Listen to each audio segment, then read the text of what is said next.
திருமணத்தை குறித்து 7 காரியங்களை சொல்லியிருக்கிறேன், அவருடைய நோக்கத்தை பற்றி.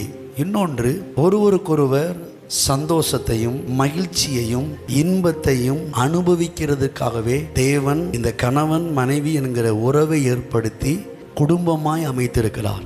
பைபிள் சொல்லுது, நாம் அனுபவிக்கிறதற்கு சகலவித நன்மைகளையும் சம்பூரணமாய் கொடுக்கிறவர். சரி, அதெல்லாம் நமக்கு புரியுது, ஏற்றுக்கொள்கிறோம். ஆனால் அதே பைபிள் சொல்லுது, மனைவியை கண்டடைகிறவன் நன்மையானவையை கண்டடைகிறான், கர்த்தரிடத்தில் தயையும் பெறுகிறான். நீதிமொழிகளில் வாசிக்கிறோம். அப்போ அனுபவிக்கிறதுக்கு தேவன் கொடுத்த சகலவித நன்மைகளில் ஒரு நன்மை மனைவி. ஹலோ, எத்தனை பேர் ஆமேன்னு சொல்றீங்க? தேவன் நாம் அனுபவிக்கிறதுக்கு சகலவித நன்மைகளையும் சம்பூர்ணமாக கொடுக்குறார். நம்ம என்ன நினச்சிட்டோம், ஏதோ காரு, பைக்கு, பங்களா இவைகளை தான் நம்ம அனுபவிக்க கொடுத்தார் நம்ம நினைக்கிறோம். அதான் நன்மைன்னு நினைக்கிறோம். நான் சொல்கிறேன், மனைவியும் கூட தேவன் நமக்கு நன்மையாக கொடுத்துருக்கிறார். சரி,